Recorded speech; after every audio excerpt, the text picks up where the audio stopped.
నువ్వు పాస్టర్ గారు నువ్వు పరలోకానికి వెళ్తావు, నువ్వు పరలోకానికి వెళ్తానని చెప్పొచ్చా పాస్టర్ గారు? మాస్టర్ గారు ఎవరు పరలోకం వెళ్తారు, ఎవరు పరలోకం వెళ్ళరు అనేటువంటిది చెప్పొచ్చా? అదే వచ్చిన రైట్, ఓకే. చెప్పొచ్చా అని అంటే జనానికి పరలోకం వెళ్తారు వెళ్ళరు అని చెప్పడమే కదా సువార్త. యేసుక్రీస్తు వారు వచ్చింది ఎందుకు భూమి మీదకి? భూమి మీదకి ఎందుకు వచ్చారు? పాపం నుండి విడుదల పొందుకోవడం కోసం, మన పాపాలు క్షమించి ఆయనతో పాటు పరలోకం తీసుకెళ్తానికేగా. మరి పరలోకం తీసుకెళ్తానికి ఆయన వచ్చినప్పుడు పరలోకం వెళ్తామనే కదా చెప్పాల్సింది, సువార్త చెప్పాల్సింది. అదే సువార్త. యేసుక్రీస్తు మన కోసం చనిపోయాడమ్మా, మన పాపాలు క్షమించి మనల్ని పరలోకం తీసుకెళ్తాడు, అందుకని అందరు దేవుడిని నమ్ముకోండి అని చెప్పడమే కదా పరలోకం యొక్క ముఖ్య ఉద్దేశం అని చెప్పాడు. బాగానే ఉంది. వాడు ఏంటంటే పరలోకానికి వెళ్తాడు అని చెప్పినప్పుడు ఇప్పుడు పాస్టర్ దేవుడే చెప్పాడు ఒక మాట, మీరు తీర్పు తెచ్చొద్దు, మీరు చెబుతాను దేవుడు. పాస్టర్ గారికి ఇవ్వలేదు అధికారం, వచ్చిన చాలా ప్రజలకు కూడా ఎవరు ఇవ్వలేదు కదా. పాస్టర్ దేవుడు ఏం చెప్పాడు ఏంటంటే ఇప్పుడు మీరెవరు తీర్పు తెస్తానికి అది నా బాధ్యత కదా, నేను కదా చేయాల్సింది అని చెప్పిన మాట విన్నావు కదా. ఓకే, దేవుడు అనేది ఎవరు చెప్పారని అర్థం నీకు పాత నిబంధనలో చెప్పబడిందా, కొత్త నిబంధనలో చెప్పబడిందా? పాత నిబంధనలో కాదు కాదు, ఎందుకంటే నీకు తెలియదు కాబట్టి. కొత్త నిబంధనలో యేసుక్రీస్తు వచ్చినప్పుడే చెప్పాడు, నీ కంటిలో దూలం పెట్టుకొని ఎదుటివాడి కంటిలో నలుసుని ఎలా చూస్తావు, ఎదుటివాడికి తీర్పు తీర్చొద్దు. నువ్వు ఒక తీర్పు తీర్చావనుకో, నీకు తీర్చినటువంటి తీర్పుని బట్టి నేను నీకు తీర్పు తీరుస్తానని చెప్పినటువంటి ఉపమానం అనేటువంటి యేసుక్రీస్తు వారు చెప్పాడు. అయితే ఇక్కడ మనం గ్రహించుకోవాల్సినటువంటి విషయం ఏంటంటే తీర్పు అనేటువంటిది జరుగుతూ ఉంది లోకానికి. అదే బైబిల్లో చెప్పబడినటువంటి మాట. అర్థమైందా? తీర్పు ఎందుకు జరుగుతుంది, దేన్ని బట్టి జరుగుతుంది అనేటువంటిది తెలుసుకోవాలి మనం వాక్యం ద్వారా. అర్థమైందా? దేవుని రాజ్యంలో జారండి, పాపం నుంచి విడుదల పొందుకోండి. అర్థమైందా? పాపం నుండి విడుదల పొందుకోవడం వల్ల మనకి భూమి మీద మనకి ఎట్లా ఉంటాం? పాపం నుంచి విడుదల పొందుకున్నాం, దానివల్ల నీకు ఉపయోగం ఏంది? పాపం నుంచి విడుదలతో మంచిదే కదా. దేనికి దేనికి ఏదో ఒక కారణం ఉండాలి కదా. స్వేచ్ఛాగా ఉంటాము, చేసిన తప్పుల నీ తప్పులని కొట్టేస్తామంటే స్వేచ్ఛగా ఉన్నట్టే. ఇప్పుడు తప్పులు ఎవరు పట్ల చేసావు? మనందరం మనం చేసినాయి. మనం ఎవరు పట్ల చేసాము తప్పులు అంటున్నాం. తప్పు రెండు రకాలుగా జరుగుతుంది. రెండు రకాలుగా ఎలాగ జరుగుతుంది అంటే దేవునికి వ్యతిరేకంగా చేసేటువంటిది ఒక తప్పు, లేదు మనుషులుగా చేసేటువంటి తప్పు ఒకటి. అదేంగా ఇప్పుడు నా పట్ల నువ్వు చేసిన తప్పు, నీ పట్ల నేను చేసినటువంటిది ఒక తప్పు. కానీ దేవుడికి వ్యతిరేకంగా చేసేటువంటి తప్పు ఇంకొకటి. ఇప్పుడు ఏ తప్పులో మనం ఉండాం అనేటువంటిది గ్రహించుకోవాలి. అదేంగా అందుకని దేవుడు ఏం చెప్పాడంటే యేసుక్రీస్తు వచ్చినాక చెప్పినటువంటి మాటలు ప్లస్ పరిశుద్ధాత్మ వచ్చి సర్వసత్యాన్ని మనకి సంఘం ద్వారా తెలియజేసినటువంటి మాటలని రెండింటిని డివిజన్ చేసుకోవాలి. అంటే ఇది సర్వసత్యం తెలియకోకుండా యేసు ప్రభు చెప్పిన దాంట్లో ఉన్న అంతరార్థం తెలియదు. అదేంగా ఎందుకంటే దేవుడు ఏం చెప్తాడంటే యేసు ప్రభు ఎదుటి వాళ్ళకి తీర్పు తీర్చమాకండి, నీ కంట్లో దూలం ఉన్నప్పుడు ఎదుటి కంట్లో నలిసి ఎలా చూస్తావు అంటే అర్థమైంది, మనుషులుగా తీర్పులు తీర్చుకోవద్దు.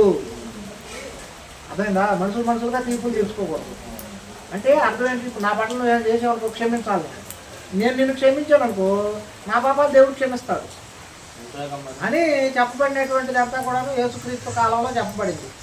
అయితే ఇక్కడ లోకానికి ఒక తీర్పు జరుగుతుంది. ఎందుకు లోకానికి తీర్పు జరుగుతుందని అంటే పాత నిబంధన కాలంలో ఒక కీర్తనల గ్రంథంలో రాయబడి ఉంటుంది, యెహోవా ఇచ్చినటువంటి ధర్మశాస్త్రం అంటే అర్థం ఏంటి? ఒక నిబంధన, లేకపోతే మనకు ఒక లా. ఇప్పుడు రాజ్యాంగం ఉంది, ఆ రాజ్యాంగం అనేటువంటిది ఏంటి అర్థం? చట్టం. రాజ్యాంగంలో ఉన్నటువంటి ఎన్ని కూడా చట్టాలు, దాన్ని మీరితే మనకి జైలు శిక్ష. అదేనా మన పబ్లిక్లో పెద్దగా అరవడం కూడాను పాపమే. ఏది బయట ఉన్న చట్టం ప్రకారం అరిస్తే తీసుకెళ్ళి జైల్లో పడేయచ్చు. జనం ఉన్న పోలీసుల దగ్గర ఉన్నప్పుడు పెద్దగా అరవకూడదు, బాగా చేయకూడదు. అది నాకు ఎప్పుడు తెలిసిందని అంటే నాకు 40 గంటలు మొన్న మధ్య తెలిసింది. అంతకుముందు నాకు తెలియదు, పోలీసుల మీద కూడా వెనపడేవాళ్ళు. ఎందుకంటే తప్పు చేయనప్పుడు ఎదుటి ఖండించడం అనేటువంటిది ఎగబడతాం, ప్రతి ఒక్కరు కోపం వచ్చింది. అయితే ఆ మాట్లాడే విధానం అనేటువంటి తెలియక మనం ఏమైనా ఆవేశపడి చేయడం అనేటువంటిది కూడాను చట్ట ప్రకారంగా తప్పదు. అంటే తెలుసుకున్నాక సైలెంట్ అయిపోయింది. అంటే ఎక్కడ అరవాలి, ఎక్కడ అరవకూడదు, ఎట్లా మాట్లాడాలి, ఎవరి దగ్గర ఎట్లా ఉండాలి, బయట ప్రభుత్వ అధికారుల దగ్గర ఎలా ఉండాలి, లేకపోతే మనుషుల దగ్గర ఎలా ఉండాలి, ఇవన్నీ కూడా ఉంటాయి. అట్లాగనే దేవుని చట్టం అనేటువంటిది ఒకటి ఉంది. దేవుని చట్టమే బైబిల్, యెహోవా ఇచ్చినటువంటి చట్టం అని ఉంటుంది అక్కడ ఖచ్చితంగా వాక్యం కూడా. అదేంగా అప్పుడు ఆ చట్టాన్ని బట్టి మనం ఇప్పుడు ఏం చేస్తాం, ఎదుటోళ్ళకి తీర్పు చెప్పొచ్చా తెచ్చుకోవడం. బైబిల్ వాక్యానికి వ్యతిరేకంగా నడుస్తున్నావు, దేవుడికి వ్యతిరేకంగా నడుస్తున్నావు అని మనం చెప్పొచ్చా చెప్పకూడదు. చెప్పొచ్చు, అట్లా చెప్పొచ్చు, కానీ నువ్వు పరలోకానికి వెళ్తాను. అదే కాదు, ఇప్పుడు పరలోకం అనేటువంటి దానికి వ్యతిరేకంగా మన పాపం, దేవుడికి వ్యతిరేకం అంటే అర్థం ఏంటి? మనుషులు ఎదురు మనుషులు చేసాం, ఇప్పుడు నీ పాపాలు తప్పు చేసావు, ఒప్పు చేసావు, క్షమించవచ్చు, క్షమించకపోవచ్చు. ఇప్పుడు దానివల్ల ఏమవుద్ది, అతనితో సమాధానం పడతామే తప్ప మనకు అతని వల్ల నష్టం లేదు. కానీ దేవుడికి వ్యతిరేకంగా తప్పు చేసావనుకో, అప్పుడు నువ్వు ఎక్కడికి వెళ్ళాలి? చనిపోయిన తర్వాత పరలోకం ఆయన దగ్గరికి వెళ్ళాలి. పరలోకం అంటే అర్థమైంది దేవుడు ఉండేటువంటి ప్లేస్. దేవుడి దగ్గరికి నువ్వు వెళ్ళాలంటే ఆయన దగ్గర తప్పు చేసి ఆయన దగ్గరికి ఎలాగెళ్తావు? కాబట్టి ఆయన క్షమించుకొని అడగడం అనేటువంటిదే లెక్క. అందుకని ఆయన దగ్గరికి వెళ్ళాలి అని అంటే మనం ఇక్కడ ఏం చేయాలి? భూమి మీద ఆయనతో సమాధానం పడాలి, దేవునితో సమాధానం పడాలి. దేవునితో సమాధానం పడతాం అంటే అర్థం ఏంటి? ఆయన చెప్పింది చేయట్లేదు. అయ్యా నన్ను క్షమించాయా, నేను పాపని నేను క్షమించాయా, నేను ఇక నుంచి నేను నీ మాట వింటానని చెప్పి దేవుడు మీ మాట ఏంటో అనేటువంటి. క్షమించంటే అది ఏం చేస్తున్నాం అని అంటే ఇక్కడ ఏదో పాపం చేసినట్టు కాదు, దాని ఉద్దేశం కాదు. కానీ దేవుడు ఆజ్ఞాతిక్రమమే పాపం అని చెప్పి బైబిల్లో రాసింది. అది ఎక్కడ రాసి ఉంటుంది? కొత్త నిబంధనలో సంఘం వచ్చినాక రాసింది. ఆజ్ఞాతిక్రమమే పాపం అనేటువంటిది మనకు ఎప్పుడు తెలియబడింది? సంఘం వచ్చిన తర్వాత పరిశుద్ధాత్మ ద్వారా తెలియజేసినటువంటి వాక్యం. అంతకుముందు సత్క్రియ చేయని ఎడల, అది కానవాడు సత్క్రియ చేయని ఎడల ఏముంది? పాపము నీ ఎంట వాకిలి కాడ కూర్చొని కాపలా కాపుతాను. నువ్వు కానీ మంచి పని చేయకపోతే పాపం వచ్చి నిన్ను పుట్టుకుంటుందని రాసి ఉంటుంది. పాపం వచ్చి పుట్టుకోవడం ఏంది? మనం పాపం చేస్తే కదా పాపాత్ములు కదా. కానీ ఇక్కడ ఏమంటుంది? నువ్వు మంచి పని చేయకపోతే పాపం వచ్చి నిన్ను కొట్టుకుంటుందంట. మరి అప్పుడు ఎట్లా ఉంటుంది? పాపమే రెడీ కూర్చుంది నిన్ను కొట్టుకోవడానికి. నువ్వు ఇంట్లో కూర్చున్నా కూడా కొట్టుకోవడానికి రెడీగా ఉంది. అప్పుడు దాన్ని బట్టి మనం ఏం ఆలోచిస్తాం అంటే మంచి పని చేయకపోతే, పనికి పోకపోతే నిన్ను దెయ్యం వచ్చి కొట్టుకుంటుందని అర్థం. పని చేయని వాళ్ళందరూ కూడా అంతే. అందుకే అనడం వాళ్ళు మాట చెప్తూ ఉంటారు, ఎంటీ మైండ్ అంటే ఖాళీగా ఉన్నటువంటి మనిషి దెయ్యంతో సమానం అని అర్థం. అందుకే ఏదో ఒక పని ఎప్పుడు పని చేస్తూనే ఉండాలి. క్రైస్తవుడైన ప్రతి ఒక్కడు పని చేస్తూనే ఉండాలి. ఏ పని చేస్తావు, ఎట్లా చేస్తావు, ఖాళీగా ఉండకూడదు. నిజంగా క్రైస్తవుడైతే ఖచ్చితంగా ఏదో ఒక పని చేస్తూనే ఉండాలి. ఇంట్లో పని చేయి, బయట పని చేయి, దేవుడు పని చేయి, వాక్యం చదువుకో, ప్రార్థన చేసుకో, ఎదురోళ్ళకి వాక్యం చెప్పు, లేకపోతే ఎవరైనా బిల్డింగ్తో ఇన్ను, ఖాళీగా ఉండకూడదు. అర్థంగా ఒక నిద్రపోయేటప్పుడు తప్ప. అయితే దేవుడు ఇచ్చినటువంటి ఆజ్ఞ ప్రకారం ఏమవుతుందంటే లోకానికి దేవుడు ఇచ్చినటువంటి చట్ట ప్రకారంగా తీర్పు జరుగుతుంది. రాయబడి ఉంటుంది వాక్యం. ఇదిగో యోహాను సువార్తలో 12వ అధ్యాయం 31 వచ్చింది. యోహాను సువార్త 12:31. ఇప్పుడు ఈ లోకమునకు తీర్పు జరుగుతున్నది, ఈ లోకాధికారి బయటకు త్రోసివేయబడును, నేను భూమి మీద నుండి పైకెత్తబడిన ఎడల అందరినీ నా యొద్దకు ఆకర్షించుకుందని యేసుప్రభు చెబుతున్నాడు. ఇప్పుడు లోకానికి తీర్పు జరుగుతుంది, సాతాను అధికారం కొట్టివేయబడింది. అంటే యేసు అంతకుముందు సాతానికి అధికారం ఉంది భూమి మీద, యేసుక్రీస్తు రాకముందు వేయలేడు. అప్పుడు యేసుక్రీస్తు వచ్చి ఎప్పుడైతే మరణం అయ్యి సిలువలో చనిపోయి తిరిగి ఎప్పుడైతే లేచాడు, మరణాన్ని గెలిచి సాతాను యొక్క తలకాయ తొక్కివేయబడింది. అధికారం వాడి చేతిలో నుంచి దేవుడి దగ్గరికి వచ్చింది అధికారం. ఇప్పుడు అధికారం ఎవరి దగ్గరికి వచ్చింది? దేవుడి దగ్గర. యేసుక్రీస్తు వారికి అప్పచెప్పబడింది అధికారం మొత్తం. భూలోకమందు, పరలోకమందు, ఇది పాతాళ లోకమందు కూడాను, మొత్తం 3 లోకాల్లో కూడాను దేవుడు అధికారాన్ని సంపూర్ణంగా మరణాన్ని జయించి తిరిగి లేచినాక జయించాడు. ఎందుకంటే భూలోకంలో ఉన్నాక భూమిని జయించాడు, భూమి మీద ఉన్న పాపాన్ని జయించాడు. పాతాళానికి వెళ్ళాడు, పాతాళాన్ని జయించాడు. మళ్ళీ పైకి పరలోకానికి ఎక్కిపోయి పరలోకంలో అధికారం. అయితే ఈ అధికారాన్ని ఏం చేశాడు దేవుడు? సరే ఇప్పుడు చెప్పు. పేతురు గారు ఉన్నారు, పేతురు గారు పోతుంటే ఆయన నేడబడి కొంతమంది స్వస్థతలు పరిశుద్ధాత్మ యొక్క శక్తి. పేతురు గారు గొప్పతనం కాదు, పౌలు గారు కొన్ని స్వస్థతలు చేశారు అని చెప్పి అన్నాం కదా, వాళ్ళు దేవుళ్ళు అవ్వలేదుగా. ఇప్పుడు వాళ్ళు వెళ్తున్నారు కదా అని చెప్పి చేసింది పరిశుద్ధాత్మ క్రియలై, అట్లా పరిశుద్ధాత్మ క్రియలు అనేటువంటిది దేవుడు చేశాడని చూడాలి. కానీ నువ్వు నేను అనో పౌలు గారనో లేకపోతే పేతురు గారనో పేతురు గారు వాళ్ళని చూడకూడదు. వాళ్ళు మనుషులే, వాళ్ళలో ఉండి పరిశుద్ధాత్మ వాళ్ళని ఆవరించి ఉన్నాడు కాబట్టి, దేవుడు ఉన్నాడు కాబట్టి ఆ పరిశుద్ధాత్మ యొక్క క్రియలు బయటకి వ్యక్తపరచబడ్డాయి. దేవుడే స్వస్థపరిచేది దేవుడే. దేవుడే అక్కడ ఎవరు ఉన్నారు బయట? ఇప్పుడు బయట చూసేటువంటి దానికి ఏంటంటే పేతురు గారికి ఎటువంటివి లేవు కదా, పేతురు గారికి ఏమి లేవు కదా, శక్తులు ఏముంటాయి పేతురు గారికి? పేతురు గారికి ఉన్నాడుగా, దేవుడు నేర్కొన్న వాళ్ళకి శక్తి అంటే దేవుడు శక్తి, అది దేవుడు శక్తి ఇచ్చాడు. ఇప్పుడు క్రియలు ఎవరికి? ఇప్పుడు పేతురు గారుగా దేవుడుగా మహిమ ఎవరికి దక్కాలి? అది దేవుడికే కదా మహిమ దక్కే, దేవుడికే కదా. దేవుడు పేతురు గారి చేత చేపించింది అంతా. పేతురు గారి చేత పేతురు గారిని చూశారు కదా నేను అంటున్న జనం, దేవుడు చూడలేదు కదా అని నేను అంటాను. అందుకని జనం చూశారు కానీ పేతురు గారు చూడలేదుగా. జనం చూశారు కాదు, జనం అనేటువంటిది పేతురు గారు స్వస్థపరిచాడు, పేతురు గారు అని అనమాలు తిరిగినా. నేను అన్నది ఏంటంటే ఇప్పుడు సురేష్ అన్న ఇప్పుడు డబ్బులు అవసరమైన అన్నాడు, నాకు డబ్బులు అవసరమైన అని నాకు ఇచ్చాడు. అవి నాకు అవసరం లేదు, వేరే వాళ్ళు అడిగారు ఇబ్బంది పడుతున్నాడు, నన్ను అడిగాడు కానీ ఇచ్చిన వాడిని సురేష్ గా ఇచ్చింది. మధ్యలో నన్ను చూశాడు వాడు, నన్ను అడిగాడు కదా నేను అంటాను. అడిగింది నేను ఇస్తానని అడిగాడు, నా దగ్గర లేవు. సురేష్ అన్న దగ్గర సహాయం చేసి ఇచ్చా. ఇప్పుడు సురేష్ అన్న దక్కాలా కిరీట్ డబ్బులు ఇచ్చాడు అని నాకు దక్కిద్దా? నాకు దక్కిద్దిగా నీకు దక్కదు. నేను అంటుంది అది దక్కిద్దా? సురేష్ అన్నకే దక్కుద్ది. ఎందుకంటే సురేష్ అన్నకి దక్కడానికి కూడా కారణం ఏంటంటే నీకెందుకు దక్కదో కూడా చెప్తాను. ఎవరు ఎందుకంటే క్రియేషన్ అనేటువంటిది ఎవరికి? దేవుడు సమస్తం జరిగిస్తున్నాడు. సమస్తం జరిగిన అవసరం అతనికి వచ్చినప్పుడు అతనికి సిద్ధపరిచినటువంటి ఫలం ఇక్కడ ఉంది. దీని ద్వారా వెళ్ళాలి కానీ నువ్వు మధ్యలో ట్రాన్స్ఫర్ మార్గం అంటారు దాన్ని. పోస్ట్ మ్యాన్ లాంటి అదేనా? ఉత్తరం అనేటువంటి రాసిన వాడికి చదువుకునేవాడికి వాళ్ళిద్దరు కమ్యూనికేషన్ పోస్ట్ మ్యాన్ సంబంధం లేదు. అదేనా? అయ్యా బాగుండవా అని చెప్పి తల్లిదండ్రులు రాసిన, అమ్మ బాగుండవా అని చెప్పి పిల్లలు రాసిన, వాళ్ళిద్దరి మధ్య కమ్యూనికేషన్ జరుగుతుంది కానీ మధ్యలో పోస్ట్ మ్యాన్కి ఏముండదు. పోస్ట్ మ్యాన్కి ఏముంటుంది? అందుకని క్రియేషన్ అక్కడ ఉంది, అవసరం. దేవుడు దాన్ని సిద్ధపరిచింది ఇక్కడ. వాళ్ళ మధ్య జరగాలి, మధ్యలో దారి. అట్లాగనే మన పరలోకం వెళ్ళాలి అని అంటే క్రీస్తు మనకు మార్గం ఉన్నాడు. అక్కడ పాయింట్ని అర్థం చేసుకోవాలి. ఇప్పుడు మనం కరెక్ట్గా మనోడు నా కృతజ్ఞతలు చెప్పంటే నాకు కదాయా మా బెదరిచ్చాడు చెప్పాలి. అది పౌలు గారు చెప్తాడు. అది యేసుక్రీస్తు నామంలో క్రీస్తుకే మహిమకి వెళ్ళాలి కానీ మధ్యలో మనం చెప్పుకోగలుగుతాం. శృంగారమైన దేవాలయంలో కుంటోడు ఉంటాడు అక్కడ. నా దగ్గర ఈయటానికి నా చేతిలో ఏం లేవయ్యా, నీకు ఒకటి చెప్తానని యేసుక్రీస్తు నామంలో వాడు చెప్పగానే లెగుస్తాడు. యేసుక్రీస్తు నామంలో చెప్పగానే పైకి లెగుస్తాడు. లేచినప్పుడు ఏం చెప్తాడు గోపులు గారు? దేవుడికి మహిమపరచని చెప్పి వెళ్ళిపోతాడు. ఇప్పుడు ఎవరికి దక్కింది? దేవుడికే కదా. అలాగనే మనం ఇక్కడ అర్థం చేసుకోవాల్సిన విషయం ఏంటంటే ఎవరికి రావాలి అన్న పాయింట్ మీద నేను అడుగుతున్నాను.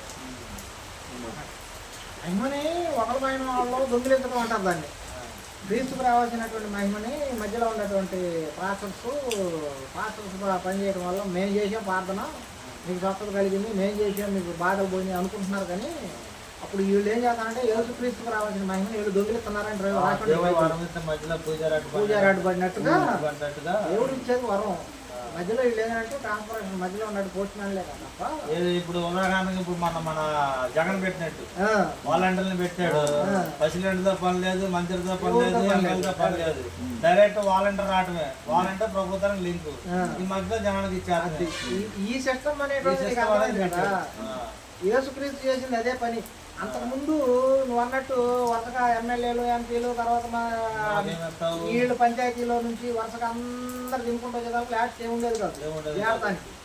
అట్లాగేం చేశారంటే ప్రవక్తలు ఉన్నప్పుడు యాజకులు ఉండేవాళ్ళు. పాత నిబంధన కాలంలో ఉంటుంది. పాత నిబంధన కాలంలో యాజకులు ఉండేవాళ్ళు. ఆ యాజకులు ఏం చేసేవాళ్ళు అంటే ఇలా తినేవాళ్ళు. దేవుడు ఇచ్చినటువంటి వైపుని వీళ్ళు ప్రజలకు అందజేసేటప్పుడు మధ్యలో అంతా ప్రాబ్లం అయింది. అందుకని వీళ్ళు దొంగ తీర్పులు చేయటం, దొంగ ప్రాణం చేయటం, ఏదైనా చేయగానే ఏదో దాన్ని బలియటం, దేవుడు ఏదో పరిశుద్ధమైన దాన్ని బలి ఇవ్వమని చెప్తే వీళ్ళు ఏది పడితే అది బలిచ్చేవాడు. ఎందుకంటే వీళ్ళు కూడా వీళ్ళకి ఒక తోడు ఇచ్చేవాళ్ళు, వాళ్ళు తోడు దొంగదాన్ని ఇచ్చేవాళ్ళు, దేవుడు చాలా ఇచ్చేవాళ్ళు కాదు. అందుకని ఏం చేశాడంటే యేసుక్రీస్తు డైరెక్ట్గా త్రూఅవుట్ దేవుడు డైరెక్ట్గా వచ్చాడు. నువ్వు చెప్పినట్టు డైరెక్ట్గా నీకేం కావాలో డైరెక్ట్గా దేవుడే నీకు మనకి మధ్యలో డైరెక్ట్ అయిపోయాడు. అప్పుడు ఏమవుతుంది, నువ్వు ఏదైనా కావాలని దేవుడు అడుకోవడం మాటలకు సంబంధం లేదు. వీళ్ళు ఏం చేస్తారు, మధ్యలో స్వార్థం ప్రకటించుకునే పని. నిన్ను కాకుండా నువ్వు స్వార్థం ప్రకటించుకోవడమే తప్ప దీవెనలో ఏ కావాలనుకున్నా కానీ నీకు కావాల్సిన సమస్యలు ఏమైనా ఉండి డైరెక్ట్గా దేవుడితో మాట్లాడుకోవడమే. తీర్చేది దేవుడు. ఇక మధ్యలో లేరు. అంతకుముందు అట్లా దేవుడి దగ్గరికి వెళ్ళడానికి లేదు. యాజకుల దగ్గర పాలక దగ్గరికి వెళ్ళాలి, ఆడి వేయాలి. ఇప్పుడు మనకు గుళ్ళో చూస్తాం, బయట గుళ్ళల్లో హైందవుల గుళ్ళో బయట హిందువుల దగ్గర గుళ్ళలో చూసినప్పుడు బ్రాహ్మణుడు ఉంటాడు. మన కొబ్బరికాయ కొట్టాలనుకున్నా ఆ బ్రాహ్మణుడికి ఇస్తే బ్రాహ్మణుడు లోపలికి వెళ్ళి కొట్టొచ్చేవాడు. వీళ్ళు కొడతానికి డైరెక్ట్ దేవుడి దగ్గర కొడతానికి లేదు, బయట ఎక్కడో కొట్టుకుంటారు. దేవుడి దగ్గర పోవడానికి చూడటానికి కూడా లేదు. ఆ గుడికి పూజారి అడ్డుపడ్డాడు అంటామే, అలాగ జరిగేది. అంతకాలంలో కూడా ప్రధాన యాజకులు అలాగే చేసేవాళ్ళు, దేవుడి దగ్గర డైరెక్ట్ బానిచ్చేవాళ్ళు. అందుకని ఈ ప్రాబ్లమ్స్ అన్నిటిని కూడా ఫేస్ చేయడానికి యేసుక్రీస్తు భూలోకానికి వచ్చి నీకు ఏది కావాలో డైరెక్ట్గా నేనే ఇస్తాను, నువ్వు నన్ను నమ్ముకో అనేటువంటి విధానంతో దేవుడు ఏర్పాటు చేశాడు. మరి అప్పుడు ఆయనతో మనం ఎలా కనెక్ట్ అవుతామని అంటే బైబిల్ ద్వారా. బైబిల్లో ఆయన చెప్పిన మాటలు ఉన్నాయి, ఆ మాటల ప్రకారం నువ్వు జీవిస్తే నీకు రావాల్సి నీకు వచ్చేస్తాయి. అందుకని ఇక్కడ తీర్పు తీర్పాల పరలోకానికి ఎలాగ వెళ్ళాలని అంటే ఇక్కడ మా రోమి పత్రికలో 1వ అధ్యాయంలోనే 7వ వచనంలో ఉంది, పరిశుద్ధులుగా ఉండుటకు పిలువబడిన వారందరికీ. అర్థమైందా? నిన్ను పరిశుద్ధులుగా ఉండడానికి దేవుడు నిన్ను పిలుచుకున్నాడు. అర్థమైందా? బైబిల్లో 2 ఉంటాయి, పిలువబడిన వారు, ఏర్పరచబడిన వారు అని 2 ఉంటాయి. ఏర్పరచబడిన వారని ఏంటనో పాతకాలంలో ఉన్న ఇశ్రాయేలు జనాంగం. పిలువబడిన వారంటే మనల్ని దేవుడు సువార్త ద్వారా పిలుచుకున్నాడు. మనం పిలువబడిన వారు. మనం అందరిని కూడా పరిశుద్ధులుగా ఉండటానికే పిలిచాడు దేవుడు. పరిశుద్ధుడు ఎప్పుడు అవుతావు? నువ్వు బాప్తిసం తీసుకొని పాపాలు కడిగేసుకున్నప్పుడు నిన్ను పరిశుద్ధుడిగా దేవుడు ఎంచాడు. అర్థమైందా? నువ్వు అప్పుడు పరిశుద్ధుడివి, బాప్తిసం తీసుకుంటే పరిశుద్ధుడివి లెక్క. అర్థమైందా? తీసుకున్న వాళ్ళు అందరూ పరిశుద్ధులు కాదు. అర్థమైందా? పరిశుద్ధుల్ని ముందు గుర్తుపెట్టుకో. పరలోకానికి ఎట్లా వెళ్తాను చెప్తాను నేను. అర్థమైందా? పరిశుద్ధులు అంటే ఎవరు? బాప్తిసం తీసుకున్నప్పుడు నీ పాపాలు కడిగి చేసుకోమని చెప్పి దేవుడు చెప్పాడు. క్లియర్ అయిపోయింది. అంతవరకు పాపాలన్నీ పాతకాలంలో చేసినటువంటి పాపాలన్నీ పోయినాయి, పాత పాపాలన్నీ పోయినాయి. ఇప్పుడు నువ్వేం చేస్తున్నావు? కొత్త నిబంధన కిందకు వచ్చావు. యేసుక్రీస్తు చెప్పిన వాక్యాన్ని విన్నావు కాబట్టి కొత్త నిబంధనకు వచ్చావు. ఇక నీకు శిక్ష ఇది లేదు, నువ్వు పరిశుద్ధుడివి. ఇప్పుడు నీ పరిశుద్ధతని ఏం చేస్తున్నాడు దేవుడు? తీసుకెళ్ళి సంఘంలో చేరుస్తున్నాడు. బాప్తిసం తీసుకున్న తర్వాత నేను సంఘంలో చేరుస్తున్నాడు. సంఘంలో చేర్చేవు అని అంటే, సంఘం అని అంటే అర్థం ఏంటి? దేవుడి శరీరంలో నువ్వు చేర్చబడ్డావు, ఆయన శరీరంలో ఆయన చేర్చుకున్నాడు.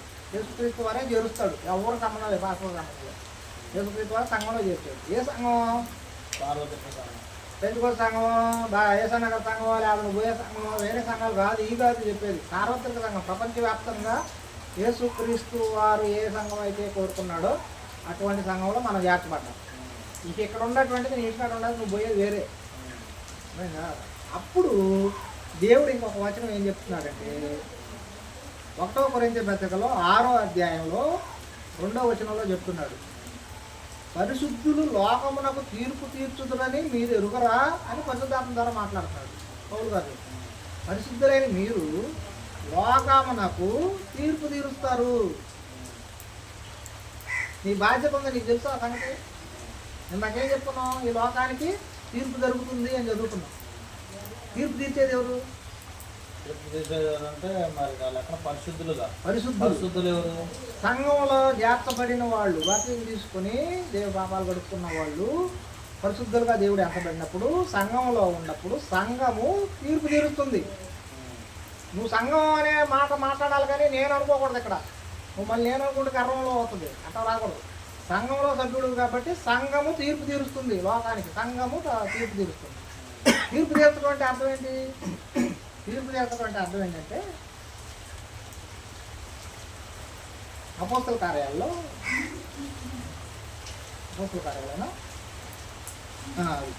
తీర్పు మనకి తీర్పు ఎలాగ జరుగుతుంది, దానివల్ల ఏంటి అని అంటే, దేవుడు సంఘమును ఏర్పరిచినప్పుడు కాలం చెవులు సంఘానికి ఇచ్చాడు. అధికారం మొత్తం పొందుకున్నాడుగా. పేదరు గారికి కాదు ఇచ్చింది, పేదరు గారికి ఇలా సంఘానికి దేవుడు తాళం చెవులు ఇచ్చాడు. ఏం తాళం చెవులు ఇచ్చాడు? పాతాళానికి ఎవడు పంపించాలో, పరలోకానికి ఎవడు పంపించాలో దేవుడు సంఘానికి అప్పచెప్పాడు. పెళ్లి చేసుకున్నాక భార్యకి మనం పెత్తనం ఇచ్చినట్టు ఇంట్లో అధికారం మనమే, ఇంటికి యజమానమే. కానీ పెత్తనం ఎవరిది? అక్కడ దేవుడు సంఘానికి ఇచ్చాడు ఆ యొక్క సెక్షన్. తీర్పు తీర్చే సెక్షన్ ఎవరికి ఇచ్చాడు? పరిశుద్ధులేగా. సంఘంలో ఉండేది అందరూ పరిశుద్ధులేగా, పరిశుద్ధులుగా. అది దేవుడు ఏర్పరిచిన స్త్రీ కదా. మరి పరిశుద్ధ తాళం చెవులు ఎవరికి ఇచ్చాడు? దేవుడు సంఘానికి. అప్పుడు సంఘానికి ఏం చెబుతున్నాడు? నువ్వు భూలోకం మందు దేనిని బంధిస్తావు, నేను పరలోకం మందు దాన్ని బంధిస్తాను. నువ్వు ఇక్కడ దేన్నైతే ఇప్పుతావు, పరలోకం మందు దాన్ని ఇప్పుతావు. అంటే అర్థమైంది, వీడు పరలోకానికి వెళ్ళాలరా అంటే సంఘం చెప్తే ఆడు పరలోకాన్ని దేవుడు చేర్చుకుంటాడు. ఎవడైతే సంఘానికి వీడు పరలోకానికి పనికి రావడం అంటే ఆడిని పక్కకు తీసి పక్కన పెట్టాడు. ఇప్పుడు అధికారం ఎవరి దగ్గర ఉంది? తాళం పేతురు గారికి ఇచ్చాడు. కిటికీ తలుపులు, తాళాలు, తలుపులు అని చెప్పి చెప్పుకొస్తా ఉంటారు అందరూ. పేతురు గారికి ఇవ్వటం కాదు, సంఘానికి ఇచ్చినటువంటి విధానం. మరి అప్పుడు తీర్పు తీర్చా తీర్చకూడదా? తీర్చేది ఎవరు? సంఘం, నువ్వు నేను కాదు. అర్థమవుతుందా? సంఘం అంతా కూడాను, సంఘంలో ఉన్న ప్రతి సభ్యుడు కూడాను వాక్యం తెలుసు కాబట్టి అందరూ వాక్యం నేర్చుకోవాలి. అర్థమైందా? వాక్యం నేర్చుకోకుండా నువ్వు తీర్పు తీర్చకనుకోవద్దు. ఏది మంచి ఏది నీకు ఎట్లా తెలుస్తుంది? వాక్యం చదివితే దేవుడి వాక్యంలో నువ్వు ఏం చేయాలి, భార్య ఉంది భర్తకు లోబడాలి, లోపడతలేదు కాబట్టి దేవుడు వాక్యం ఆజ్ఞాతి క్రమం కాబట్టి పాపం చేస్తుంది, పాపత్వంలో నరకానికి వెళ్తామని మనం హెచ్చరించాలి. అదే పరిశుద్ధి సంఘం చేసే పని. భర్త ఉన్నాడు, భార్యను ప్రేమించట్లా, అదే పదాన్ని తిరుగుతున్నాడు అనుకో, అప్పుడు ఏం చెబుతావు? నీ భార్య ఉంది కదా, భార్యతోనే ఉండాలి, ఇంకో దాన్ని వెళ్ళకూడదు అని చెప్పి మనం ఇక్కడ హెచ్చరించాలా. మరి బాబాసాహెబ్ అంబేద్కర్ గారు మరి బైబిల్ చదివారా? నాకు తెలిసి రాజ్యాంగం రాకుంటాడా? ప్రపంచంలో ఉన్నటువంటి ప్రతి దేశ చట్టం కూడా, ప్రతి దేశ చట్టం ప్రపంచంలో ఉన్నటువంటి ఇంచుమించుగా అన్ని చట్టాలు కూడాను బైబిల్లో నుంచి కాపీ చేయబడ్డాయి. దానికి ఆధారం ఏంటంటే పాత నిబంధనలు ఉన్నటువంటి ధర్మశాస్త్రం. ఎవరికి నచ్చినవి వాడు కొన్ని నేర్చుకుని, కొన్ని సొంతంగా కలుపుకొని వాటిని అలాగ పెట్టుకొని ఆ యొక్క కాన్స్టిట్యూషన్ తయారు చేసుకున్నారు. ప్రతి దేశానికి చట్టం. అర్థమవుతుందా? అందుకని వాటిల్లో మనకి దేవుడు సమస్తం మనకి అప్పచెప్పాడు కాబట్టి దీని ప్రకారం దీనిలో కొన్ని ఎత్తుకొని ఎవరికి నచ్చినవి వాళ్ళు తీసుకుంటున్నారు. అదే ఎవరికి నచ్చినట్టు వాళ్ళు అనువాదం చేసుకొని అది మేము రాసాము, మేము గొప్పని రాసాము, మేము అది ఇవన్నీ రాసుకున్నటువంటి పేర్లు బయటకు వచ్చినాయి. కానీ దాని అనుమానాలు దేని నుంచి రాశారనేది బయట పెట్టరుగా. ఎందుకంటే దేవుడు మేము ఇరుగు కావాలిగా. నేను చేస్తున్నాను, పాపం నేను చేశాను, మా రోగం పోయింది, నేనేంది ఇక్కడ. ఈరోజు అన్న డబ్బులు ఇచ్చాడంటే అది దొంగతనం చేసి వచ్చాడు, ఇంట్లో పెట్టి తెచ్చాడు, నాకేడ తెలిసింది, అడంగంలో ఇచ్చాడు అని చెప్పుకుంటా. కానీ ఆయన చూడంగా ఆయన చెప్పడుగా, అవును ఇంట్లో తీసుకొచ్చాడు అని అంతే. అందుకని మనం నేర్చుకోవాల్సిన విషయం ఏంటంటే దేవుడు ఇచ్చినటువంటి సంఘాన్ని మనం గుర్తుపెట్టుకోవాలి. సంఘానికి ఉన్నటువంటి బలం తెలియదు జనానికి, ఇప్పుడు కూడా తెలియదు. అర్థమైందా? కట్టుబాటు అంటే కట్టుబాటు అంటే ఇది దేవుని విషయమై మనం ప్రతివాదులుగా ఉన్నాం. ఇక్కడ గుర్తుపెట్టుకోవాల్సింది ఏంటంటే సేవకులు అయినటువంటి వాళ్ళు వాక్యం చెప్తున్నప్పుడు అభిచారం చేయొద్దు, దొంగతనం చేయొద్దు, అబద్ధాలు ఆడొద్దు అని చెప్పి వాళ్ళు స్టేజ్ మీద ఉండి హెచ్చరిస్తున్నారు అంటే అర్థం ఏంటి? నీకు తీర్పు తీరుస్తున్నారనేగా. దొంగతనం చేసేవాడు తీర్పే కదా. పాపం తప్పు చేస్తున్నావు కాబట్టి నీకు శిక్ష ఉందిరా జాగ్రత్త అని చెప్పి. ఇది వ్యక్తిగతం కాదు, వాక్యాన్ని బట్టి వాక్యానికి మనము ప్రతివాదులుగా ఉండి మనం వాదిస్తున్నాం లోకంతో. అది లోకానికి తీర్పు అంటే. అప్పుడు తప్పు చేసినోడు ఏం చేస్తాడు? మార్పు గబక్కన అయ్యా నన్ను క్షమించా, తప్పు చేశానంటే బాప్తిజం తీసుకుని దేవుడు మాటని మళ్ళీ సంఘంలో చేస్తాడు. అప్పుడు వాడికి రక్షణ వచ్చేసింది, రక్షించబడ్డాడు. ఇక ఆ పాపం నుంచి లోకం నుంచి వేరు చేయబడుతున్నాడు కదా, అప్పుడు రక్షించబడుతున్నాడు. అర్థమైందా? ఇప్పుడు తప్పించుకుంటున్నాడు దేనివల్ల? నువ్వు హెచ్చరించడం వల్ల. అర్థమైందా? క్షమాభిక్ష పెట్టమంటారు రాష్ట్రపతి. క్షమిస్తే చేసిన ఉరిశిక్ష కూడా రద్దు చేస్తారు. అట్లాగనే మనకు కూడా రావాల్సిన ఉరిశిక్షనే యేసుక్రీస్తు ద్వారాగా మన సంఘంలో ఎప్పుడైతే జాతపడుతున్నాం బాప్తిజం తీసుకుంటున్నారో క్షమించాయని వాళ్ళు రక్షించబడుతున్నారు. అది ఈ క్రియ. ఇప్పుడు మనం అప్పుడు ఆ పాటలో సంఘం నువ్వు పరలోకం వెళ్తావు వెళ్ళవంటే ఇప్పుడు వ్యభిచారం చేస్తున్నాడు, దేవుడు తెలియదు. మన పరలోకం నరకానికి వెళ్తామని చెప్పొద్దా? చెప్పాలిగా. చెప్తేనే వాడు తెలిసేది. వాడు చేతనం లేదు ఈయనకి తెలుసుగా. తెలుసుకోవాలి. ఆడుకు తెలుసుగా. వాడు తెలిసిన వాడు చెప్పడుగా. అతనుగా చూసి నువ్వు అబ్బాయి చేస్తున్నావు అనేటువంటి విషయం వేరు. అందుకేగా నీ హృదయాన్ని చూడాలా, నీ మనసును చూడాలా. హృదయాన్ని చూడాలా, మనసును చూడాలని అంటే సమూయేలుని పాత నిబంధనలో సమూయేలు గారిని ప్రవక్తగా ఎంచుకున్నాడు దేవుడు చిన్నప్పుడే. సమూయేలు ప్రవక్త విన్నావా? సమూయేలు ప్రవక్త గురించి చిన్నపిల్లడప్పుడే ఆయన దేవుడు ఎంచుకుంటాడు. అయితే ఒక టైం వచ్చేటప్పటికి న్యాయపాత్రలకు పోయినాక రాజుగా చేయాల్సి వస్తుంది. దావీదు రాజుగా చేయాల్సి వచ్చినప్పుడు వాళ్ళ ఇంటికి పంపిస్తారు దేవుడు. మొత్తం 8 మంది పిల్లలు అంటారు. పెద్దోడు కదా అని చెప్పి పెద్దోడిని దీవించబోతే వీడు కాదంటారు. చిన్నోడి దగ్గరికి వెళ్తాడు, రెండోడు. అట్లా 7 దగ్గరికి వెళ్తే 7 కాదంటాడు. ఈ చిన్నోళ్ళు లేకుండా పోయి గొర్రెలు కాసుకుంటా ఉండేవాడు దావీదు. అతను వచ్చిందాక సాయంత్రం దాకా ఎదురు చూస్తాడు. చూసినాక వచ్చిన తర్వాత అతన్ని ఇతను అని చెప్పి దేవుడు చెప్తాడు. ఇప్పుడు సమూయేలు ప్రవక్త, ఆయనకు జరగబోయేదన్నీ దేవుడు చెబుతానే ఉన్నాడు. అర్థమైందా? కానీ ఇక్కడ హృదయం లావుకున్నాడు, పెద్దకున్నాడు, ఎత్తుకున్నాడు అని చెప్పి చూసింది ఏంది? బయట రూపాన్ని చూసాడు సమూయేలు. ఇతను రాజుగా ఎంచుకున్నాడు అంట. దేవుడు ఏం చేసాడు? హృదయాన్ని చూసాడు.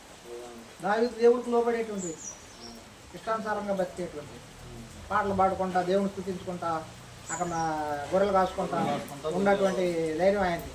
మరి అందుకని దేవుడు హృదయాన్ని చూసాడు కూడా ఆయనకు లోబడే వ్యక్తిని దేవుడు రాజుగా ఇచ్చాడు. అందుకని ప్రవక్త అయ్యాడా, పాత్రకారు అయ్యాడా, లేకపోతే ఎవరంటే అందరూ మనుషులే. పాత నిబంధనలు కూడా అందరూ మనుషులే. ఇక్కడ ఎవరికి అత్యపడటానికి ఏమి లేదు. అందరూ మనుషులుగానే పుట్టాం. కానీ హృదయాన్ని ఎరిగింది మాత్రం దేవుడు. అందుకని మన హృదయంలో దేవుడికి లోపడుతున్నామా, మంచిగున్నాం చెడ్డగున్నాం దేవుడు చూస్తాడు. కాబట్టి ఆ కార్యం వచ్చేటప్పటికి ఖచ్చితంగా 100% దేవుడు మన హృదయాన్ని బట్టి మనకు తీర్పు. ధన్యుడు అనేటువంటిది వేరు. అందుకని నీ హృదయంలో కన్యకనే అప్పచెప్పాడా, లేకపోతే వ్యభిచారాన్ని అప్పచెప్పాడా, దొంగను అప్పచెప్పాడా అంటే మనుషులుగా ఆయనకు తెలియదు భాష. అందుకని ఏకం చేస్తున్నాడు. వివాహం అనేటువంటి బంధంతో ఏకం చేస్తున్నాడు. దేవుడే చెప్పాడు, నీ జీవితాన్ని నువ్వు కన్యకగా దేవుడికి సమర్పించుకోవాలని చెబుతున్నాడు. ఎవరు వ్యక్తిగతం వాళ్ళదేగా. అప్పుడు నువ్వు కన్యక నేను నా భర్తగా స్పెషల్గా ఉన్నానా, లేకపోతే నేనే ప్రత్యేకంగా ఉన్నాను అనేటువంటి భార్య చూసుకోవాలి. భర్త కూడా భార్యకు చూసుకోవాలి. ఇద్దరు ఒకరినొకరు చెక్ చేసుకోవాలి. కానీ మాటగారికి సంబంధం లేదు. మాటగారిని ఇద్దరు జతపరచడానికే ఆయనకి అధికారం. అర్థమైందా? అది కూడా వివాహం అన్ని విషయాలకు అనమైంది దేవుడి కార్యం. దేవుడి కార్యం ఎలాగా? దేవుడి కార్యం ఎలాగంటే ఇద్దరుగా కలిసినప్పుడు పుట్టబోయే బిడ్డ దేవుడు స్వరూపం కాబట్టి దేవుని బిడ్డలు భూమి మీదకి రావడానికి అది ఒక కార్యం, ముఖ్యమైన కార్యం. ఎందుకంటే దేవుడి సంకల్పంలో అది ముఖ్యమైనది కాబట్టి దేవుడికి అనంగా ఇచ్చాడు. ఒక మనిషి వస్తున్నాడు అని అంటే ఒక ఆత్మ భూమి మీదకి వస్తాడు. అంతేకాని ఇక్కడ దేన్ని తప్పు పడటానికి లేదు. మళ్ళీ ఒక స్త్రీ కన్యక కాదనుకో, సపోజ్ నీ భావంలో అనుకున్నాం, తెలియదు నీకు తెలుసో తెలీదో తెలియదు, తర్వాత తెలిసింది. దేవుడు ఏం చెబుతున్నాడు? వ్యభిచారులకైనా పరలోకం ఉంది కానీ వేషధారులకు లేదన్నాడు. వ్యభిచారులను కూడా క్షమిస్తున్నాడు దేవుడు. అదే కదా. మరి అప్పుడు నువ్వు దాన్ని బట్టి ఏమనుకుంటావు? అదే భార్యని వ్యభిచారాన్ని బట్టి వెన్నాడమని కూడా రాసి ఉంటుంది. కానీ మళ్ళీ ఇది యేసుప్రభు ఏం చెప్పాడు? భార్యను వెన్నాడకూడదని చెప్పాడు. ఒక స్త్రీ ఉండాలి, వాళ్ళిద్దరు ఎప్పుడు కూడా ఇదిపోకూడదు. అది దేవుడు సంకల్పం. మరి దేవుడు మాట విని నువ్వు భార్య వ్యభిచారైనా సరే నువ్వు క్షమించగలవా? ఆ మనసు మనకి ఎలా వచ్చిందని అంటే దేవుడిని ఎరుగుంటే అప్పుడు దేవుడు ఏం చెప్తారని అంటే, ఇప్పుడు మనం ఎన్నిసార్లు తప్పులు చేసినా దేవుడి దృష్టిలో తప్పులు చేయటం అంటే వ్యభిచారం చేయటం. దేవుని కాక నువ్వు ఎవరిని ప్రేమించిన, నీ పిల్లల్ని ప్రేమించు, తండ్రులను ప్రేమించు, భార్యను ప్రేమించు, లేకపోతే ఇంకో దాన్ని ప్రేమించు, ఊరిని ప్రేమించినా అది దేవుడి దృష్టిలో వ్యభిచారమే. అయినా కూడా మనం క్షమించుకోవా అని అంటే దేవుడు క్షమిస్తున్నాడుగా. మరి మనం పవిత్రంగా ఆయన రక్తంతో కడుక్కుంటున్నాం. కడుక్కొని పవిత్రంగా తీసుకొని మళ్ళీ ఆయన సంఘంలో చేర్చుకుంటాం. మరి దేవుడే మనల్ని అలా క్షమించినప్పుడు సత్యందాకా ఎన్ని పాపాలు చేస్తాము. భార్యని తోటి మనతో పడుకుంటా భార్యని క్షమించలేవా? తోబుట్టుకుండా. అందుకని ఇక్కడ క్షమించేటువంటి గుణమే దేవుడు మనకు నేర్పినటువంటి ముఖ్యమైనటువంటి. క్షమించాలి, ఎదురు వాళ్ళని క్షమించాలి. నువ్వు ఇప్పుడు ఎదురు వాళ్ళ పాపాలు క్షమించినప్పుడు నీ తోటి వ్యక్తిత్వంగా దేవుడు కూడా నిన్ను క్షమిస్తాడు. అటువంటి మనసు మనకు కలుపు చేసినందుకు దేవుడిని స్తుతించాలి. అదేగా అది ఇక్కడ మనుషులకు తీర్పు తీర్చకూడదు, కానీ దేవుడు వాక్యాన్ని బట్టి మనిషి తీర్పు తీర్చాలి. అదేనా దేవుడు వాక్యాన్ని బట్టి మనుషులకు తీర్పు తీర్చవచ్చు, కానీ మనుషులుగా వ్యక్తిగతంగా నీకేదన్నా 10 రూపాయలు తీసుకున్నావు, లేదా నీకేదో మోసం చేసు, లేదా ఏదన్నా జరిగో, అతను ఒకవేళ నీ పట్ల తప్పు చేశాడు అనుకో, అతన్ని నువ్వు క్షమించవచ్చు, తీర్పు తీర్చుకోవచ్చు. ఎందుకు? నువ్వు కూడా అటువంటి తప్పులు చేసి ఉంటావు కదా దేవుడి దగ్గర. నువ్వు ఒక దాంట్లో తప్పిపోవచ్చు, ఇంకో దాంట్లో తప్పిపోవచ్చు. అర్థమైందా? నువ్వు ఇప్పుడు అతన్ని తప్పు చేశాడు అనుకో, నువ్వు ఇంకొకళ్ళ పట్ల నువ్వు తప్పు చేసాడు, అప్పుడు మన క్షమించాలి కదా అతను. అందుకని సమాధాన పడతాం అనేటువంటిది దేవుడు సమాధానాన్ని ఏర్పరచడానికి భూమి మీదకి వచ్చానని చెప్తాడు. సమాధానం అంటే అర్థం ఏంటి? ఒకళ్ళని క్షమించుకోండి అని అర్థం. ఇది భూమి మీద తీర్పు తీర్చకూడదు, ఇది పాయింట్. ఇక్కడ ప్రేమించాలనేటువంటి పాయింట్లో అర్థం అదేగా. క్షమించడం అనేటువంటిదో ప్రేమ కలుగుతుంది.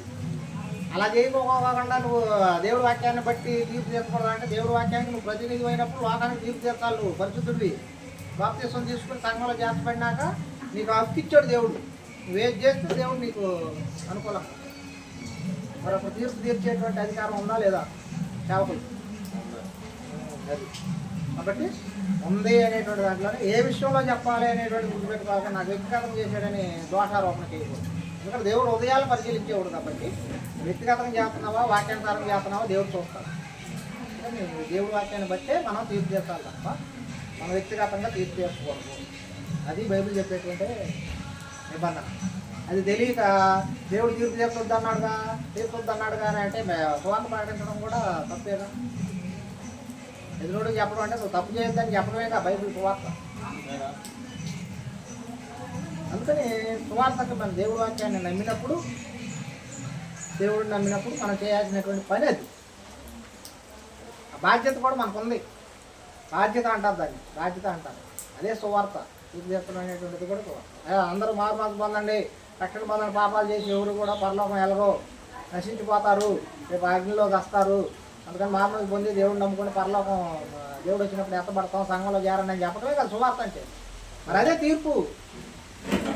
సర్వ సృష్టికి సువార్తను ప్రకటించమన్నప్పుడు సృష్టి సాక్ష్యం ఎవరు నీకు? సృష్టి. నువ్వు ఇక్కడికి వచ్చి మాట్లాడుకుంటున్నప్పుడు ఈ వస్తువులన్నీ సాక్ష్యమే, చెట్లు సాక్ష్యమే, రేపు పొద్దున దేవుడు వచ్చే వరకు వాళ్ళు రప్పలన్నీ సాక్ష్యమే. అర్థమైందా? ఇప్పుడు నువ్వు ఇక్కడ వాక్యం విన్నావా వినలేదా? అర్థమైందా? నాకు తెలియదు ప్రభావ, నాకు చెప్పలేదు ఎవరు, శివబాబా దగ్గరికి వెళ్తారు వెళ్ళాను అంటానికి లేదు ఇక్కడ. నువ్వు నోట్లో పెట్టుకుని మైక్ కూడా సాక్ష్యమే రేపు పొద్దున. అది అందుకని సాక్ష్యారోపణ మన మీద చేయటం కోసం సృష్టిని దేవుడు ముందుగానే సిద్ధపరిచాడు. అదేగా. అందుకని మనం ఖచ్చితంగా కూడా సాక్ష్యం లేదుగా తప్పించుకుంటామని అనుకోకూడదు. అందుకనే పోయి వాక్యం ప్రకటించండి. మీరు ఎన్నా రూపాయలు అనవసరంగా చెప్పుకుంటే వెళ్ళడమే. అదే తీర్పు అయిపోయింది. ఊరికి వచ్చాం, బజార్లోకి వచ్చాం, వినకపోతే వాళ్ళ కర్మ రావడమే. విన్నారా, రక్షణ పొందారో, రేపు పొద్దున్న లేపబడతారు. అది దేవుడు మనకి తక్కువ మంది ఉన్నారు. కోత అంటే ఏమి లేదు, మనుషులు అనేక మంది నశించిపోతున్నారు కాబట్టి వాళ్ళని రక్షించడం కోసం మనం వెళ్ళటమే కోత కోయటం అంటే. అది ఆ కోతలో మనం ఉన్నామా, బాధ్యులుగా ఉన్నామా లేదా, పనికి వెళ్ళినప్పుడు పని చేస్తున్నామా లేదా, బాధ్యత తీసుకున్నాక పరిశుద్ధులైన వాళ్ళు మనం తీర్పు తీర్చాలి. అదే పరలోకమంది కూడా ఉందంట. పరలోకమంది కూడా ఎక్కడ నీకు విషయాలు తెలియకపోతే పరలోకమంది దేవదూతలకు తీర్పులు తీర్చే టైం ఉంది, సాతాను దూతలకి మనం. అందుకని ఇక్కడ నేర్చుకోవాలన్నీ. పరలోకం చచ్చిపోయి నాకు ఆడికి వెళ్ళి ఏం చేస్తాం, ఆడేం పని చేయాలి నేను అని అడిగేవాళ్ళు కూడా లేరు. చాలామంది పాస్టర్లు అడిగారు నన్ను, పరలోకానికి వెళ్తాము అక్కడ ఏం పని చేయాలి, మనకేం పని ఉంది ఆడని. కోటాను దేవదూతలు ఉంటాయి, సాతాను గడ అందరూ సాతాను యొక్క దూతలు చాలా ఉన్నాయి. నువ్వు దేని బట్టి తీర్పు తీరుస్తావు? అందుకని నీకు బైబిల్ మొత్తం తెలియాలి, ఇక్కడ నేర్చుకోవాలి. ప్రతిదీ పాపం ఏదో పుణ్యం ఏదో, దేవుడు చెప్పిన మాట ఏదో, దేవుడి మాట కాని ఏదో తెలియాలి. అప్పుడు ఈ నేర్చుకున్నప్పుడు నువ్వు అక్కడికి వెళ్ళి దేవదూతలకు కూడాను తీర్పు తీర్చేటువంటి పని నీకు ఉంది. అది ఆ పని ఎంతకాలం ఎంతసేపు చేస్తామనంటే కాదు, ఒకటితో వాదించడానికే మనకి సంవత్సరాలు అవుతుంది. మా కోర్టులో కేసులు తేడాలంటే అక్కడ కోటలు దేవదూతలు ఉంటాయి. మరి ఎవరికి తీరుతావు? అందుకే తీర్పు తీర్చాలని అంటే అక్కడే మనకున్నటువంటి చట్టం ఏంది? ఇదే బైబిలే. అక్కడ కూడా దేవుడు తీర్పు తీర్చడానికి చట్టం ఇదే, బైబిలే. అర్థమైందా? అక్కడికి వెళ్ళిన తర్వాత కొత్తగా ఏమి ఉండదు. ఈ బైబిల్లో ఉన్నటువంటి విషయాలన్నీ కూడా మనం ఇక్కడ నేర్చుకుని వెళ్ళాలి. ఆడికి వెళ్ళినప్పుడు నువ్వు లాయర్ అవుతావు అనమాట. అది పాయింట్ ఇక్కడ. నుంచొని మరి ఆ దేవుడు నీ చేత నుంచోబెట్టి నీ కుర్చీలో కూర్చోబెట్టి తీర్పు తీర్పిస్తాడు లోకాన్ని. ఇక్కడ చదువుకోవడానికి వచ్చావు, ఇక్కడ చదువుకుని భూమి మీద మనం దేవుడి మాటలు నేర్చుకోవడానికి వచ్చాం ఇక్కడ. మరి నీకు నేర్చుకోకపోతే నీకు ఎడ చెబుతావు? ఇంట్లో పిల్లలు తప్పు చేస్తున్నారు, మంచి చేస్తున్నారు, తల్లిదండ్రులు చేస్తున్నారు, బయట లోకంలో ఎవరు ఏం చేస్తున్నారు అనేటువంటి విషయం నీకు తెలియాలంటే నీకు బైబిల్లో ఏది తప్పో ఏది రైటో తెలియాలిగా. ఇక్కడ ఈ భూమి మీద జడ్జి కోర్సు చేస్తున్నాం అనమాట. అది అక్కడికి వెళ్ళినాక దేవదూతలకి జడ్జి తీర్పు తీర్చడానికి ఇక్కడ ఎక్కడా తీరుతున్నాము, ఇక్కడ వాక్యాన్ని ప్రకటిస్తున్నాము, ప్లస్ అక్కడికి వెళ్ళినాక అసలు పని ఉంది.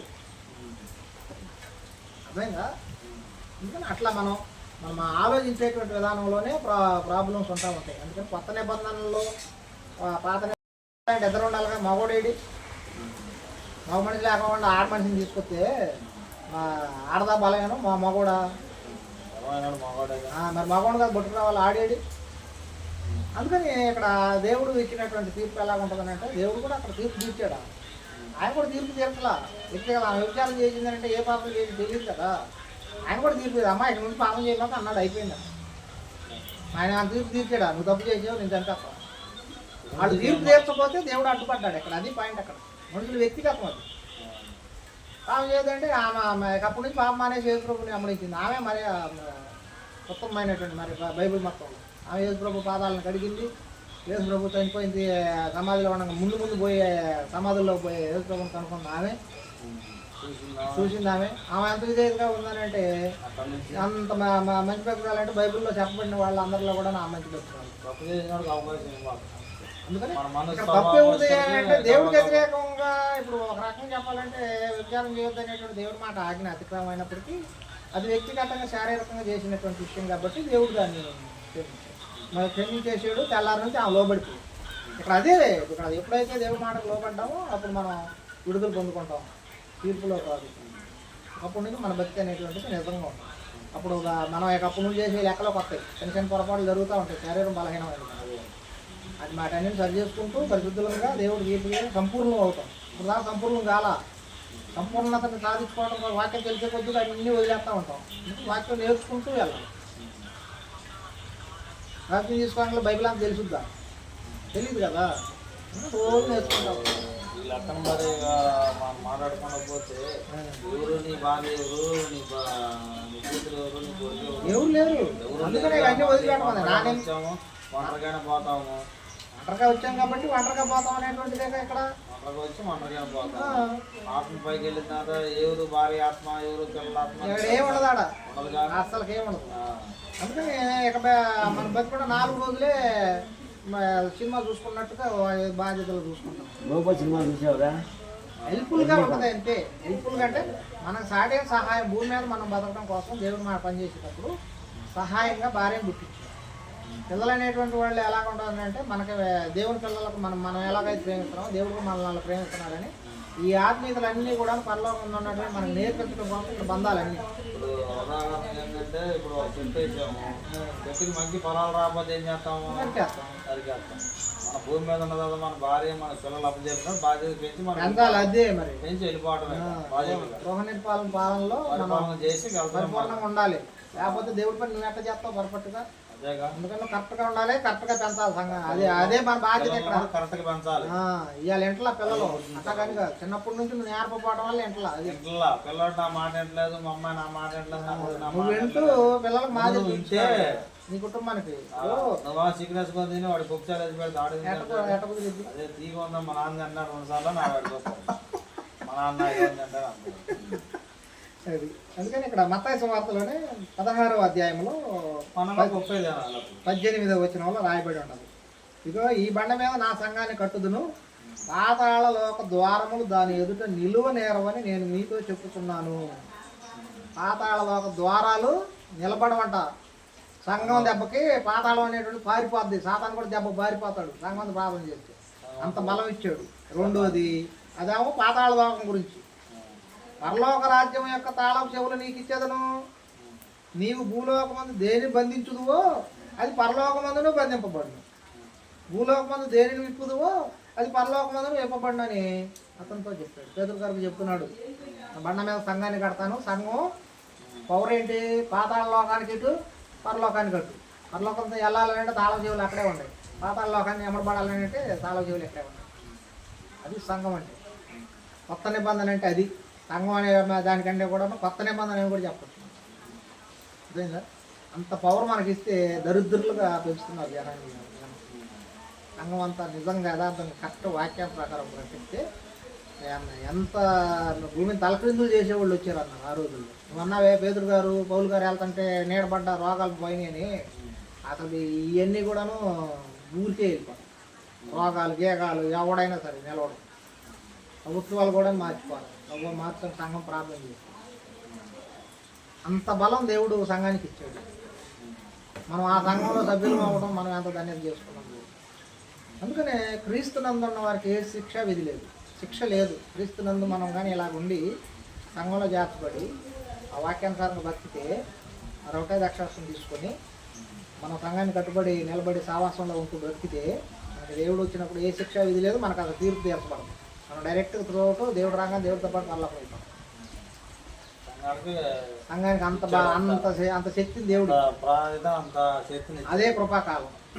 కృపాకాలం అంటే అర్థం ఏంటి? మన యోగ్యత లేకపోయినా కానీ దేవుడు మనల్ని సంఘం కాబట్టి నా మాట విన్నారు కాబట్టి నా అన్నం తీసుకెళ్ళి రేపు పొద్దున తండ్రి దగ్గరికి వెళ్ళి యేసుక్రీస్తు వారు ఇదిగో నా సంఘం, నా రక్తంతో కొనుక్కున్న సంఘం అని చెప్పి చూపిస్తారు. వీళ్ళందరికీ తీర్పు లేదు. వీళ్ళు వెళ్ళి పైకి వెళ్ళే వరకు ఇంతకుముందు ధర్మశాస్త్రం బతికిన వాళ్ళు, అంతకుముందు బతికిన వాళ్ళు అబ్రహం వీళ్ళందరూ వెనకమాలే ఉంటారు. నాకు డౌట్, ఇప్పుడు సంఘంల గురించే చెబుతున్నాను. ఇప్పుడు బాణం ఉంది, బాణానికి పునాది ఉంది, ఇల్లు ఎగిరిసి అది వేసినప్పుడు ఈ ఇల్లుది ఎరగదీసి వేసిన దాని గొప్పదా, పోయి పుచ్చుకున్న దాని పుల్లది గొప్పదా? వేసిన దాని గొప్పదా, పుల్లది గొప్పదా? బాణం ఉంది దేనికి? ఏంటి దేనికంటే ఇప్పుడు సంఘంతో ఇప్పుడు నేను చెప్పేది ఏంటంటే సంఘం అంతా కలిసి ఉంటేనా బాగానే ఉండదు బలంగా. సంఘం లేకుండా ఇప్పుడు అదేమనుకుంటుంది, నేను పోయి గుచ్చుకోబట్టే అంత స్పీడ్ గా పోయి అనుకుంటుంది. అది అనగాలి ఇల్లు సాయంత్రం దాన్ని వెళ్ళింది, దాని వరకు అది నేను గొప్పదే అని అనుకుంటే ఎట్లాగా? అది లేకుండా వెనకాల అది బాగాలేదు కదా. ఇక్కడ నేను గొప్ప వాళ్ళు గొప్ప అనుకోవడానికి లేదు, అందరూ సమానమేనని నువ్వు అనుకుంటున్నావు, నేను అనుకుంటున్నావు. అప్పుడు దేవుడు చెబుతున్న మాట ఇక్కడ. దేవుడు చెబుతున్న మాట అనకూడదు, నీది నాది కాదు. ఇక్కడ మనం ఆ మాట అనకూడదు. దేవుడు ఏం చెబుతున్నాడంటే ఎవరు కూడాను అతిశయపడకూడదు. అందరూ తప్పు చేశారు. నీతిమంతుడు లేడు, అక్కడో లేడు, అందరూ పాపాత్ములే. అందరూ పాపాత్ములు అయినప్పుడు ఆయన రక్తం ద్వారాగా అందరినీ పరిశుద్ధులు చేసుకున్నాడు.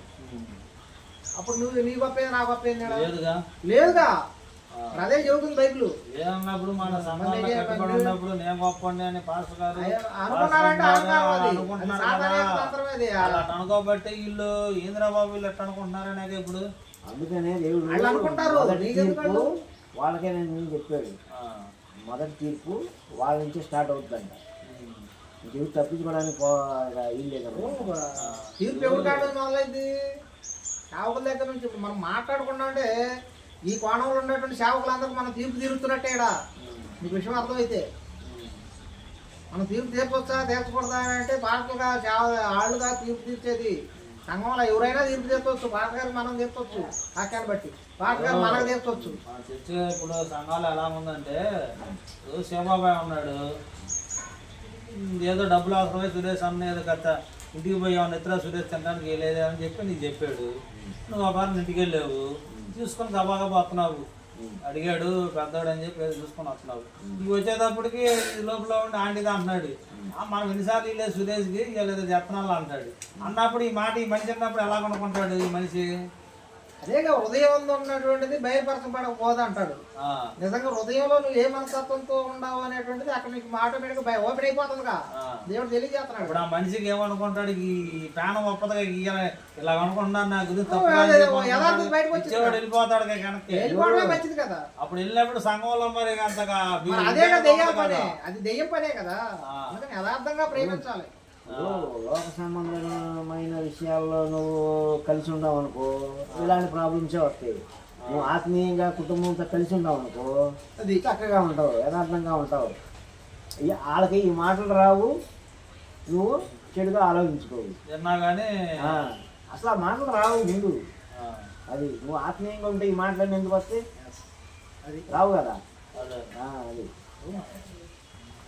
మనోడు అన్నది అదే. ఎందుకంటే దేవుడు లోక విషయాల్లో లోక బంధత్వాల్లో ఉన్నప్పుడు ఈ సమస్యలు రావడం కామనే. దేవుడికి నిజంగా దేవుడి కార్యాల్లో కానీ మనం ఉండగలిగితే మన భార్యలు మనకు లోపడతారు, పిల్లలు లోపడతారు, బయట జనం అందరు కూడా లోపడతారు. అందుకని ఆత్మీయంగా ఉండాలి కానీ శారీరకమైనటువంటి వాటిని తీర్పు తీర్చకూడదు. అదే క్షమించడం అంటే. అర్థమైందా? పొరపాట్లు జరగక మానవు భూమి మీద ఉన్నాం కానీ మానవ స్వభావంలో ఉంటాం. అందుకని వాటిని పట్టించుకోకూడదనే చెబుతుంది ఇక్కడ. పట్టించుకోమా కానీ అలాంటివి పట్టించుకోమాకు. నువ్వు దేవుడిని నేర్చుకుంటే ఏం పట్టించుకో, తీసుకొని చెప్తావు. దేవుడిని ఎరగకపోతే దేవుడిని ఎరగలేదు అంటే శారీరకంగా దాన్ని ఎట్లా అనుకుంటున్నాడా అని ఆలోచిస్తాను. పాపం జరుగుతుందా?